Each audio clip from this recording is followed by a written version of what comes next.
Respected English teacher and my dear brothers and sisters, a very glorious morning to one and all. Today we all are going to present chapter number 1 of our English book. The chapter name is The Best Christmas Present in the World.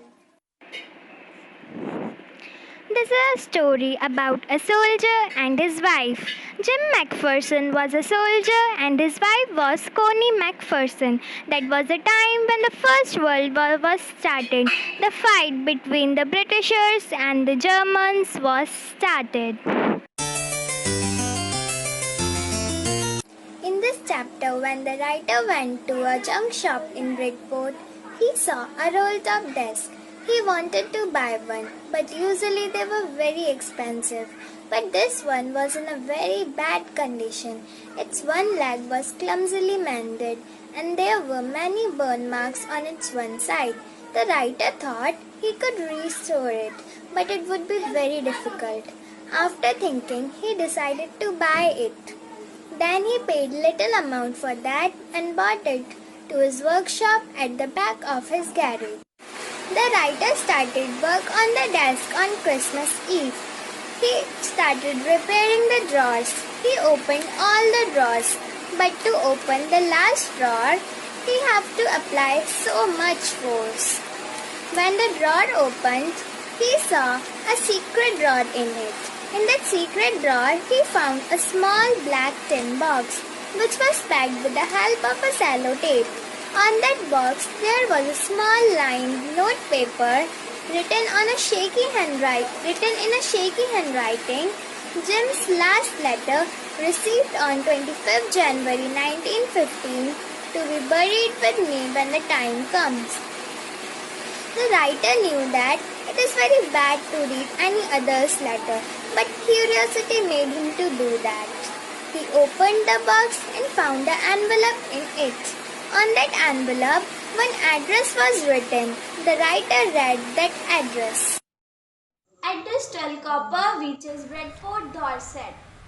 The writer read the letter. I write to you in a much happier frame of mind because something wonderful has just happened that I must tell you about at once. We were all standing to in our trenches yesterday morning. Christmas morning, it was crisp and quite all about as beautiful a morning as I have ever seen. As cold and frosty as a Christmas morning should be.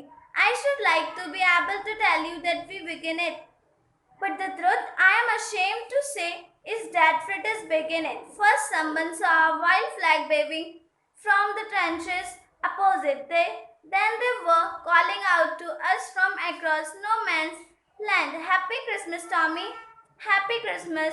When we had got over the surprise, some of us shouted back, same to you, Fritis, same to you. I thought it would be that we all did, but then suddenly one of them was up there in his grey coat and waving a wild flag. Don't shout, lads, someone shouted, and no one did. Then there was another Fritis up on the prepper and another, keep your heads down. I told the man it is a trick, but this was not. One of the German was waving a bottle above his head. It is Christmas Day, Tommy. We have snacks, we have sauces, we meet you, yes. By this time there were dozens of them walking towards us across no one's land and not a riffle between them. Little Private Morris was the first up. Come on, boys, we waiting for. And then there was no stopping them. I was the officer. I should have stopped them there and then, I suppose, but the truth is that it never even occurred to men walking slowly towards one another. Another grey coat, khaki coat meeting in the middle, and I was one of them. I was part of this. In the middle of the bar, we were making peace. You cannot imagine, dearest Connie, my feelings as I looked into the eyes of the British officer who approached me, hand outstretched, hands Wolf, he said, gripping my hand warmly and hawking it. I am from Dusseldorf. I play the cello in the orchestra. Happy Christmas, Captain Jim McPherson, I replied, and a happy Christmas to you too.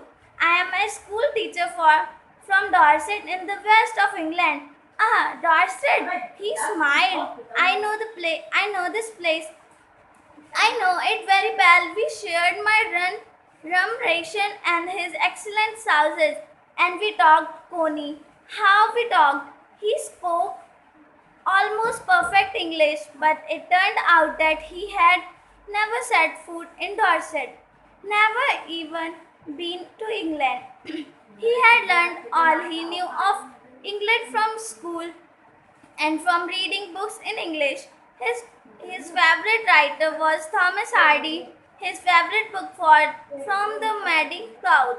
So out there in no man's land we talked. At first, Texa and Gavrilo Oak and Sergeant, Troy and Dorset, he had a wife and one son. One just 6 months ago, as I looked about me, there were huddles of khaki and grey everywhere. Run out, and we knew it was all over. I wished Hans well and told him I hoped he would see his family again soon, that the fighting would end and we could all go home. I think that is what every soldier wants on both sides. Hans Wolf said, "Take care, Jim McPherson. I shall never forget this moment. Not you." He shouted and walked away from the slowly unwiggling. I felt he turned to wave just once and then become one of the hundreds of grey coated men drifting back towards the trenches.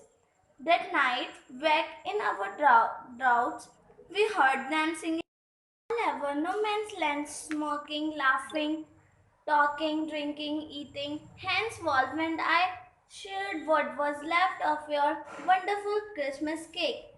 Connie, he thought the marzipan was the best he had ever tasted.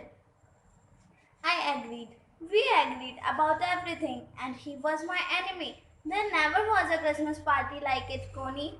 Then someone I don't know who brought out the football greatcoats were dumped in piles to make goalposts, and the next thing we knew, it was Tommy goalpost. It was Tommy against British out in the middle of no man's land. Hans Wolf and I looked on and cheered, clapping our hands and stamping our feet to keep out the cold as much as anything. There was a moment when I noticed our breaths mingling in the air between us. He saw it too and smiled. Jim McPherson, he said after a while, I think this is how we should resolve this war. I football match. No one dies in a football match. No children are orphaned. No wives become widows. I had preferred cricket, I told him. Then we Tommies could be sir of mining probably. We laughed at it and together we wanted the game set to say. Connie Fittis won 2 goals to 1. But as Hans Wolf generously said, our goal was wider than theirs, so it was not good fire. The time came, and all too soon, when the game was finished, the snacks and the rum and the sauce had long a choral and singing it quite beautifully. It was silent night. Our voice gave them a rousing chorus of while the British watched. We exchanged chorals for a while and then we all fell silent. We had had our time of peace and goodwill, a time I will treasure as long as I live.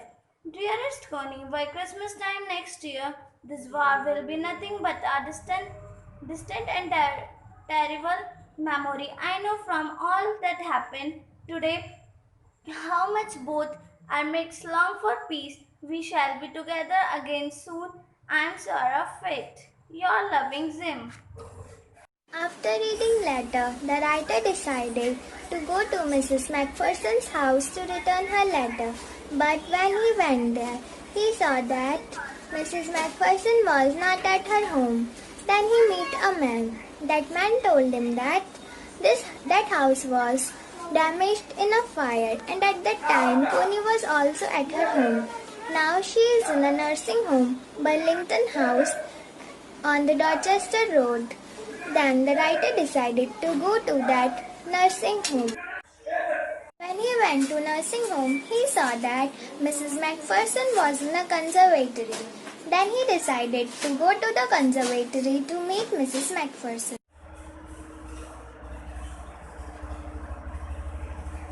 Hello, Connie. Happy Christmas. The writer told about the letter and that box to Mrs. Connie Macpherson. You told me you did come home by Christmas, dear. And here you are, the best Christmas present in the world. And here, come closer, dear. Please sit down. I read your letters so often, Jim. Every day. I wanted to hear your voice in my head. It always made me feel you were with me. And now you are. Now you are back. You can read it to me yourself. Would you do that for me, Jim dear? I just want to hear your voice again. I did love that so much. And then perhaps we will have some tea. I have made you a nice Christmas cake, marzipan all around. I know. How much do you love marzipan? Now at last we want to give you the moral which we have learned from this chapter. Games are better than wars. They prevent the death of brave stars. Why playing games? Nobody used guns and knives, and nobody lost their life. No woman become widow in a game. Nobody will blame. No children become orphan in a game. Happiness always came. Playing games is not bad. Ending will not be sad. With the depth of our hearts, we want to thank our English teacher because he has explained us this chapter very beautifully. That's why we are able to do such an activity. Thank you, sir.